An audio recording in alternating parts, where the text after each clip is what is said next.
모든 건 변했다. 히트 시즌 2. Ever surprised?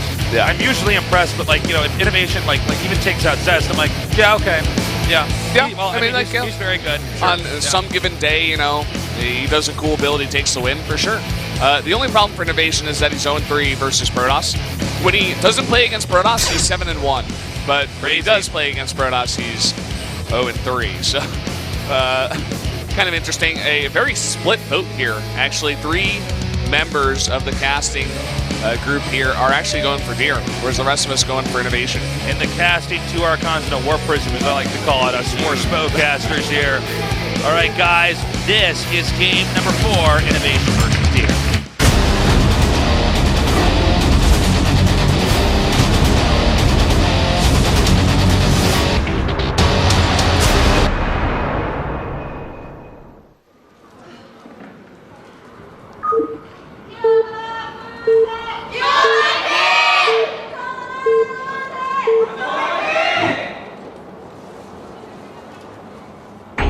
All right, let's go. In the bottom right, in the orange, it's INnoVation.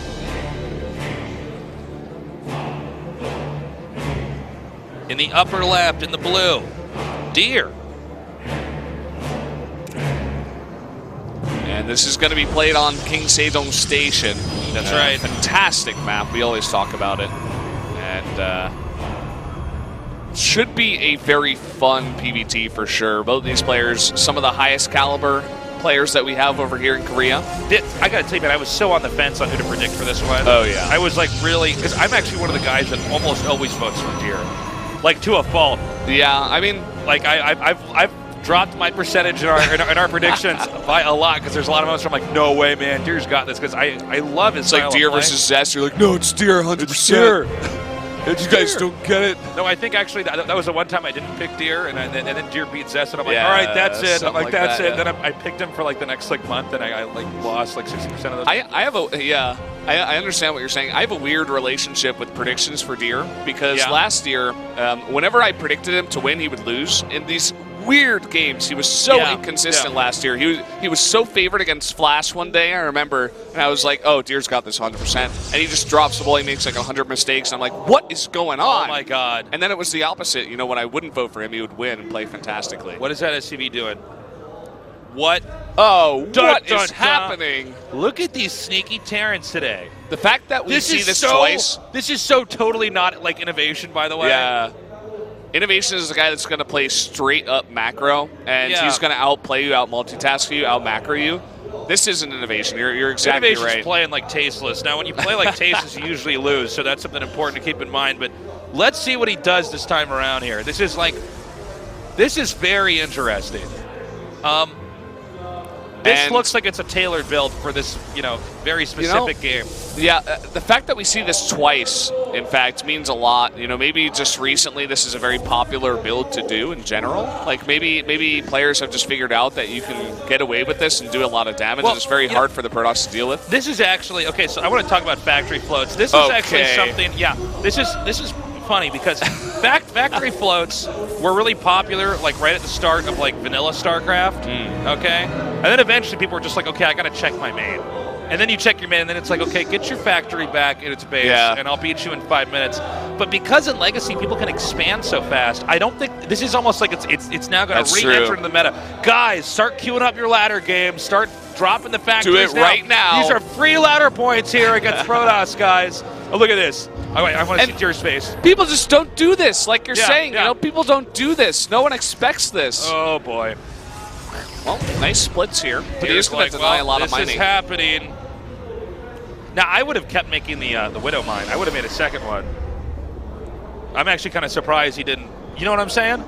This is there's you know what? I'm okay with this, because I'm beginning to understand this a little bit more, because when you're going bio and you're going against Protoss, you're not going to be using that factory for anything outside of this, right?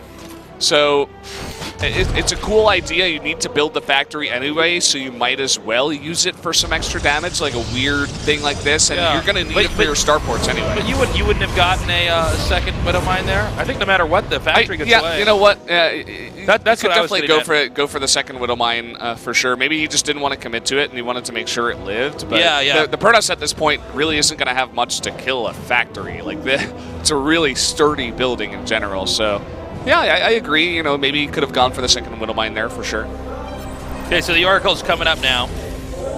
Now let's see if he can get some kills of his own here. It actually doesn't have enough energy. Okay, that's there true. he goes. Excuse me. All right.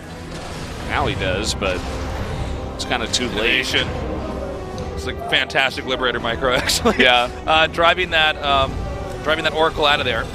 So, Protoss, while this was all going on, he did take a third base, which I thought was pretty smart because that's certainly something that a Widowmine can't stop.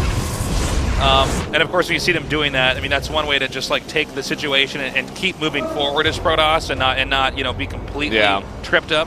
This is something that Zest does a lot, and the fact that we're playing on King Sejong Station means that that's probably the safest third base you're going to have on compared to any other map, right? So it's a really cool idea, like you said.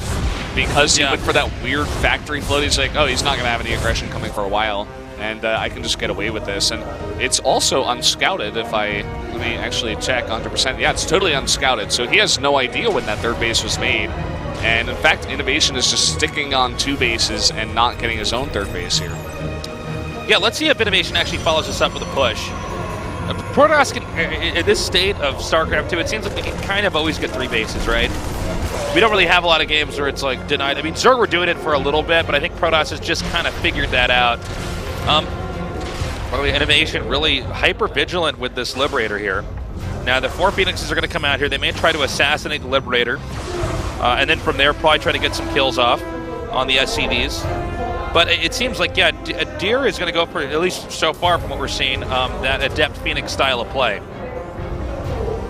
Yeah, for now, I wouldn't be surprised if he adds a bunch more gates here and just goes that kind of Zest style, the Protoss style. We see a lot nowadays where you go up to 8 gates and you just make a bunch of stuff with Blink and Glaives, and it really works out. But let's see if he does want to commit to that. Now, let's see where these... oh, wow, okay, he's actually going to just unload and slow push up north, which is totally fine. Yeah. It really shows how conservative INnoVation is. Also, the fact that it did get tagged here, all these units, so he's like, oh, okay, I can't really get away with this. He's going to snipe my medevacs if I keep him in here, so he has to know at this point that the Protoss is going to have the third base. He doesn't know exactly how early he got it, but it's a nice little push to put on some pressure, force the Protoss to react. Okay, so the Marines are coming up over here. I'm really curious about INnoVation doing this while they're still tagged. I understand him coming up there and trying to take control of some of the watchtowers, but to go all the way to the top seems a little bit risky. Look at the 4 pylons and all the adepts. Yeah. The mothership core. Nicely done. Kills that Oracle. But as you said, INnoVation is generally very careful with how he pushes. He's never going to overcommit. Hold up, bro. I think we got a drop over here in the main. This is actually a great spot to drop up here. The Phoenixes are not here in time. We got some warp-ins. Looks like he wants to go for this pylon over here. And he's going to have to be very careful to not let the... Okay, good. Takes out some of those adepts of those Widowmines. Now, at the same time, he should be pushing into that third base, and that he will. He doesn't pick this up early enough, and the Mothership Core is going to stop that. Honestly, pretty easy defense there for Deer. And that was those 4 pylons. I wonder if INnoVation should have actually just backed up and not dropped at all, because I don't think that was a trade that was necessarily favorable for INnoVation. Yeah, I would have to agree with you. Maybe just overcommitting slightly there, and his third base is going to be so late. It even got delayed by 1 adept, so that also is not a good feeling. He has to start remaking that again, and his Widowmines are still alive, but they will be picked up. Okay, War Prism headed down now. Now, INnoVation might have a very solid push over here. With the 3 Liberators, this is actually a pretty big threat. Now, these Phoenixes are not at full HP, and there's not quite enough Adepts here to tank this at times. So he guns down a couple of those. There's still 3 Liberators over here, and these Adepts, they may shade right on top of the Liberation zones. They go in there, and there's not enough Phoenixes to take out the Liberators. Yeah, they're just not dying. Oh my God! He doesn't focus it down. He doesn't focus down one Liberator. That actually might be game. That might just do it. Oh man! Because there's no anti-air, and that means the Liberators cannot be contested here. Unbelievable. Crazy, man. And this was such a smart idea because he knew that Deer was going to be protecting that third base and that the units were going to be out of position. Yeah.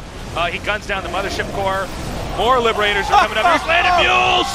Four mules, not just mules. 4 mules. Wow. There it is. GG.